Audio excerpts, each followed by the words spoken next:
I think that it's really important to remember that your favorite characters don't work or live there. That Yes. real people live and work in those locations. So you kind of have to be like Ted and be nice.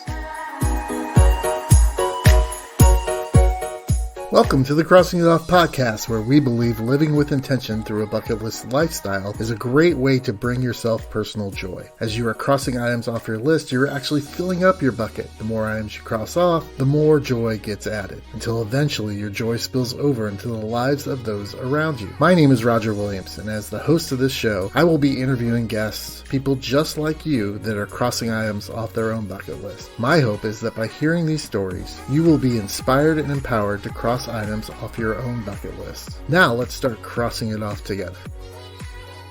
Welcome to the Crossing It Off podcast. I'm your special guest host, Lisa David Olson from Stranger Connections podcast. I am really super excited to be invited to interview someone that you hear a lot on this show. It's Roger Williams, the host of the Crossing It Off podcast and author of Live Out Your List, Finding Joy Through a Bucket List Lifestyle. He's a father of 3, and he is the head crosser offer of his bucket list. Roger, welcome to your own show. Oh my gosh, thank you so much, Lisa. Thank you for doing this. I have a big, huge smile on my face. You were my first choice to be a special guest on this episode, and I'm so glad you said yes. Oh, I'm such a fan, though, and I'm super excited to be connected to this topic because I'm a fan of you, and I'm a fan of the story that you're about to share. So please tell me, what is the latest item you just crossed off your bucket list? So yeah, it was a year ago, almost to the day, I visited Ted Lasso film locations in London. We're going to pause so that I can scoot. You were there. That is so cool. What was that like? So it was super fun. I had a great time that day, and I'm just looking forward to sharing the story with the listeners. So often, I get every once in a while someone saying, "Hey, we want to hear more about your bucket list." So I thought, with the premiere coming out this Wednesday of season 3, that this would be a good chance for me to do that.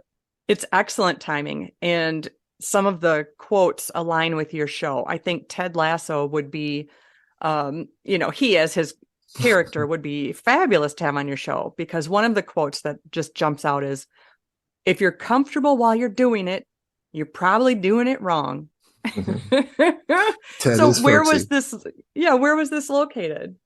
Yeah, so I went to London during a 3-month trip through 7 different countries, and London was the last place that I stopped on my way home. And I was such a big fan of the show. I was like, I have to figure out, where these locations are and go and see them. I only really visited 2 spots, but they were huge locations for filming of the show, and had a really, really good time that day.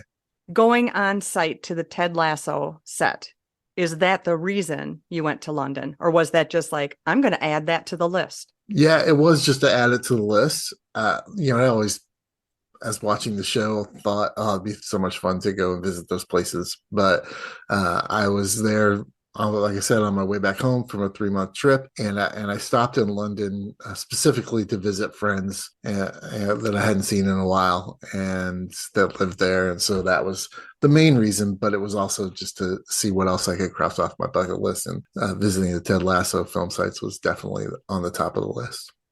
What do you think? I'm thinking if somebody told me, I'm just going to pop over to London and check out the set of one of my favorite shows. Did your friends and family just think, "Oh, Roger, sweetie, are you okay?" Yeah. People that love the show that are just absolutely engrossed in it were like, "Oh my gosh, I'm so jealous." Yes. My mom, however, was more, and some other people were, well, you've got to go to the museum, and you've got to go to see Westminster Abbey, and you got to go to the palace and all those kind of things. And it's so strange to me that when Americans travel far distances, that everybody has an opinion on what you should do. And I just knew there was this day that I spent traveling around London visiting these film sites, and the day before that I spent a whole day trying to find punk rock places of history in London. I wasn't very successful at it, found a couple, but yeah, I think people always have an opinion on what you should do. And I'm a big fan of your bucket list is your list. and whatever brings you joy. And that day, traveling around Richmond and some other places were definitely the biggest highlight of my 3 month trip. Wow, 3 months. I'm really jealous of that. I get to catch 1 week there this spring, but 3 months. I'm gonna have to tell my hubby we have to replan this. But my bucket list that brought me that much joy was Alcatraz. So certainly not the Mm, same flair, certainly not a the little same different. joy. Yeah, a little bit. How were they there? Was this like a big tour that you went with a group of people? Was it hard to get in? So this was all DIY, as most things that I do are. So, when I figured out that I was going to be stopping in London on this trip, I started researching. And it's interesting that a year ago, there weren't a lot of sites online and stories online about these locations, but I was able to find some of them online. And, I just got up one morning and started hunting down the locations. So literally, I think I left around 8 o'clock in the morning to get to the practice field and the offices that they have on the show, and the infamous parking lot where all the funny stuff happens. And it took me about an hour and a half by train and walking to get there. I'd taken the train about as far as I could. And then I got off the train and I had no internet service. I could see the map and I could see where it was on the map, but I couldn't order a car or or find the bus routes. So I wound up walking about 45 minutes to the location, and it was kind of frustrating because I had to like snake through these neighborhoods and go around. And the practice fields are in this industrial park out in the middle of nowhere. And it's actually right next to the studio where they do a lot of the indoor shooting. So I passed by that studio and then came to the practice field, which is really Hayes and Yeating United Football Club. That's who normally is there. It's a very low tier English football league team. And I walked up and there was a guard shack. And the guy came out of the shack and he said, "Hey, how you doing?" And I'm like, "I'm good." I said, I'm a big fan of Ted Lasso and wanted to go see if I could, I won't go on the pitch, but I just want to take some pictures." He goes, "Yeah, just go in there, and the office is on the left, and just let them know what you're doing." So I'm walking through the parking lot, and this very tall gentleman who was dressed, the only way I can describe it, as Mr. Moneybags from the Monopoly game. He was dressed to the like he was going to a royal wedding. Like he had the hat, everything. Wow. And I'm assuming he's the owner of the club because he was getting into a Rolls Royce. Wow. And as he was walking by me, I said, "Hey, I just wanted to see if I could take some pictures of the field, and I won't go on the pitch." And he all he said to me was American. And I said, "Yes." And he said, "Ted Lasso?" And I said, "Yes." And he just waved me on. He didn't want to have a conversation with me, like these crazy Americans that are infatuated with the show. So he waved me on, and I walked around the corner, and there I am in the parking lot, and all the AFC Richmond stuff is from the show is still up. The door's still painted, like it is in the show. And yeah, I just started snapping selfies and went around to the side of the pitch and took a picture where I was, you could see the field and you could see the stands behind it. It was definitely recognizable as the set where they do most of their practice scenes and stuff. And my face just hurt. I mean, it just absolutely Oh, hurt because I in a was, good way, in a oh good way. yeah, because I was just smiling so big. I had so much Yes. happiness just being there. And it was, it was a lot of fun. I didn't know, like you asked, like, was this a tour? It's like, no, I didn't know if That's I'd gotten amazing. there, if they were going to let me take any pictures or even be there. And so, yeah, that was part of the joy too, was that it worked. I was, my late father always used to say, just act like you know what you're doing and you'll get what you want. And so that's kind of the approach that I took. For me being a performer, if you want to get backstage, just carry a clipboard and a cord and say, There you "Is go. Nick around? Nick Yeah. needs this." Yeah. There There's you always a Nick. There's always somebody that believes that cord is going to make the show better. So go. just that's Yeah. my tip for, in case you do this again. But is there something that you're standing on that field and you're, pretending to hear that crowd and all that? Is there something else that you might have learned about the Ted Lasso show just by physically being there that maybe we wouldn't know just by watching the show? Yeah, the show definitely represents the fact that they walk to work. That everything's really close by, that everything's in Richmond, and it is not. It took me about an hour and a half bus ride and train to get from the practice field to the Princess Head, which is in this show, the Crown and Anchor, the pub in Richmond where they congregate. And there's been several iconic scenes. The dart game scene with Rupert is in a replica of that pub. Ted's house where his flat where he lives is there. He gets his coffee. There's the bench that he and Beard wind up on every once in a while when things are going rough, and with the red phone booth behind them, and the park is right across the street. But besides those locations being all right next to each other, everything is very, very far apart. And you're talking about a very metropolitan city that has a lot of sprawl. So the distance between the practice field and the stadium where the Greyhound Stadium where they play their actual games is about 23 miles is difference. So in the show, yeah, I definitely learned that things are not real close by. They are not walking to work if it was real. So that was a little behind the scene thing that kind of took me off guard when I first started planning it. Even I was like, oh my gosh, that's like really far away. So like I said, it took me about an hour and a half to get to the Prince's Head. Yeah, that was a lot of fun. They don't film in the Crown and Anchor scenes inside the Prince's Head. They've actually recreated that on the set, but it's pretty close to being almost exactly what it looks like in the show. That was a lot of fun. I had been in London for 3 days by that point, and I had not eaten fish and chips at all. I refused to eat fish and chips those first 3 days because I wanted to have it there at that pub.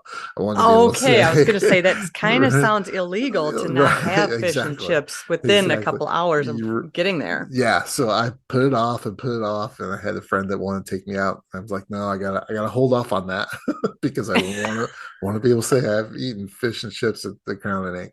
And so you actually sat in that pub and you saw the dartboard and you saw the bar and Yeah, where the fans are always on the end of the bar watching the right. TV. Yeah, most of it's almost exact. It's a little bit bigger than what they show on the TV show.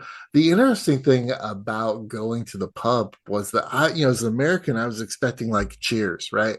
I was expecting like paraphernalia to be all over the place, AFC Richmond stuff all over the place, headshots from the cast all over the place, and really promoting, the show. And there was nothing. There was absolutely nothing besides the sandwich board out front that had the Believe sign on it. There was nothing inside the pub. They didn't talk about it. The menu didn't have characters' names on it. It really was its own separate thing. And it's just super nice. I mean, everybody in there was super nice. Like they understood that they were reaping a benefit, but they remained themselves. And that was really impressive to me that they hadn't like sold out, and and that I couldn't buy AFC Richmond, scarves. Swag. Yeah, swag Yes. and the scarves, right? The soccer and football fans all have the scarves. Like, and even walking through the town of Richmond, you just didn't see a lot of it. It wasn't really there. That there were definitely people there at the pub. I think I got there around 10:45 and they opened at 11, and there must have been 30 people standing outside waiting to get in. And I'm sure they do a good business for locals, but I mean, it seemed like most of the people there were there because of the show.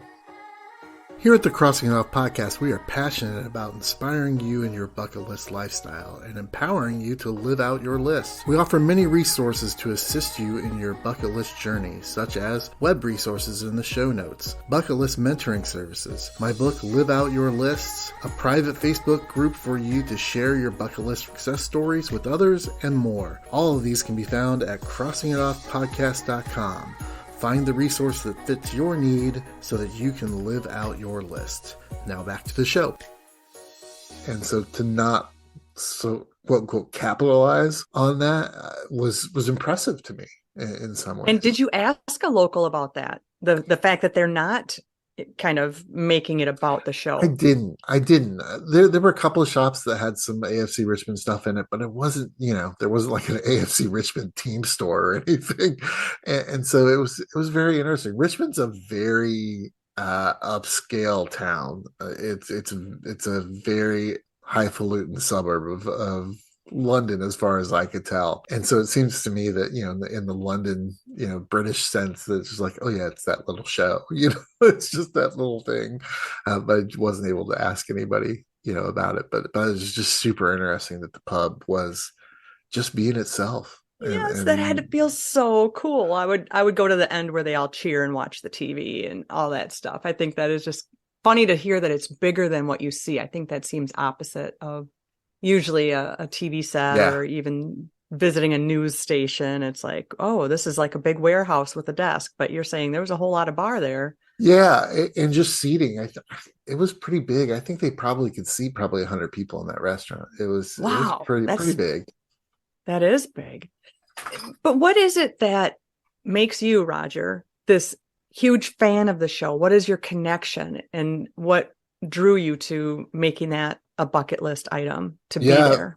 So it all stems back from 2021. I hadn't watched the show and had a friend that was just bugging me and bugging me and bugging me. And I had been watching Yellowstone and trying to get through Yellowstone, and that binge got interrupted by a 30-day trip to Spain, where I walked the Camino de Santiago. And when I got back, my partner and I were like, "Well, do we start watching Yellowstone again?"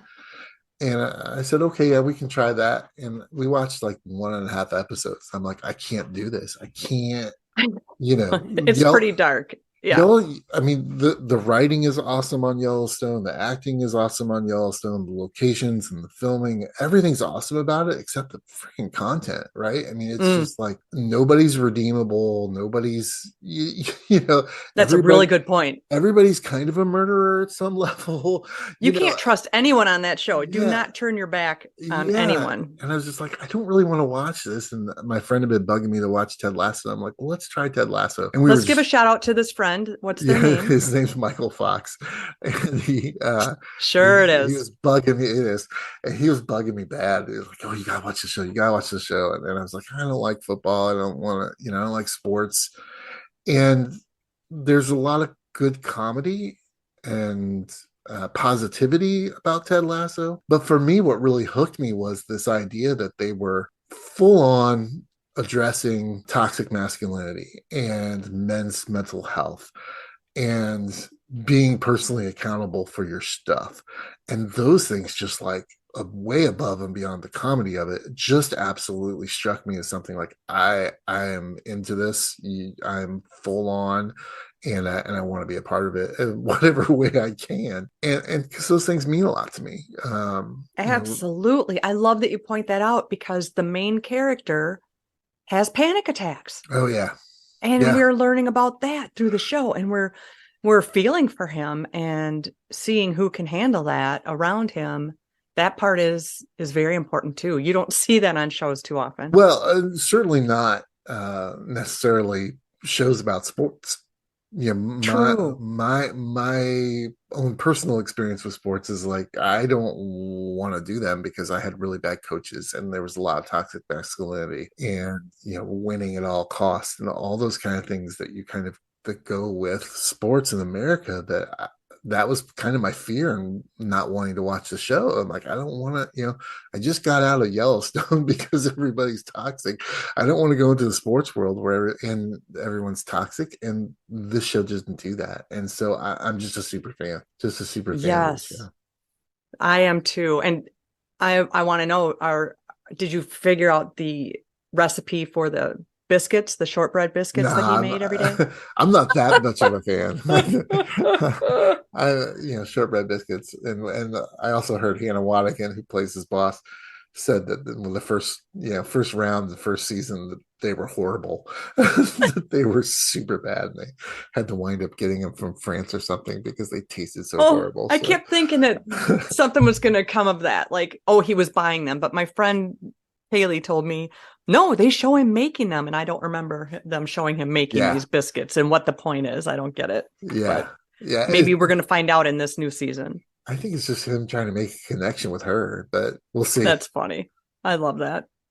What kind of advice would you give to somebody who craves to see a set of another show? I mean, you said you didn't do a tour. I would imagine that's the first thing people do is look up what bus tour can I go on and things like that. What kind of advice from doing it the Roger way would you share?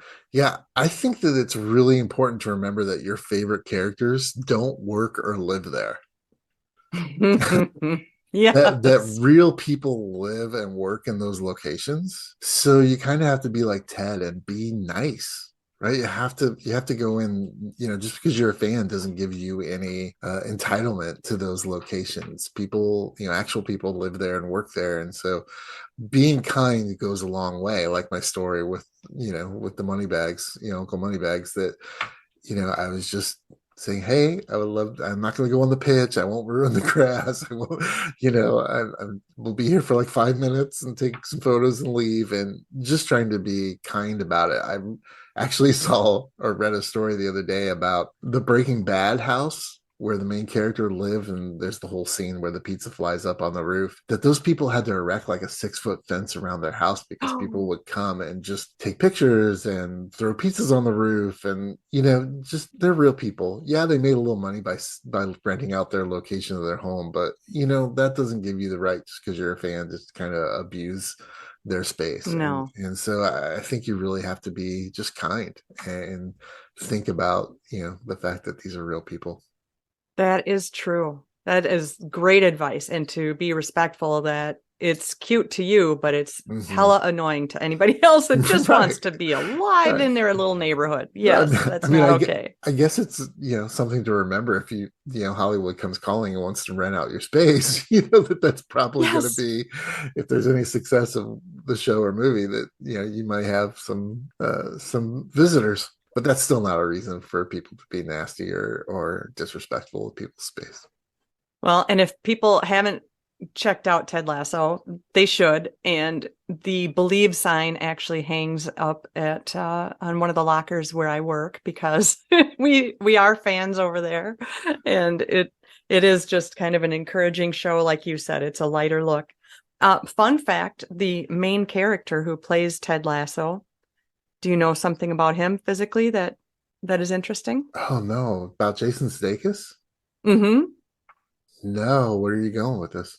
He shares something in common with a guest I once had on my show. He has anosmia. He was Which is born with no sense of smell. wow, that'd be kind of hard to make those biscuits then. Well, perhaps, or Yeah. it really helps to be in the locker room so much as he would have to be in the locker room. That's for sure. Yes. So, what's next on your bucket list? I mean, do you run out of ideas? In one time, so you were on my show and you said something that was great to me, and you said your bucket list can change. It's Mhm. okay. You don't have Yeah. to write it with a Sharpie on the wall. It can be a whiteboard and it can change because we're ever growing and ever changing. I loved that. But what do you foresee is the next on your bucket list that you know you're going to do this? Yeah, I tend to take my bucket list a year at a time because things take time Well, to. because you travel 3 months at a time. Well, That's that was a nice. special occasion. But yeah, I think that I would like to finish the all 48 states. I only have two left. That's Wow. been on my list for a while. What's left? What two? Alaska and North Dakota. Oh, There's it's actually kind of the same thing. yeah, there's actually a sign somewhere in North Dakota, and I need to find it when I go because I have to get my picture with it. But it's like, welcome to North Dakota, everyone's last 50th state or Oh something my like God. that. Oh, I have to find that sign. I've seen That some is pictures of awesome. people next to it, and I'm like, I gotta find that sign when I go.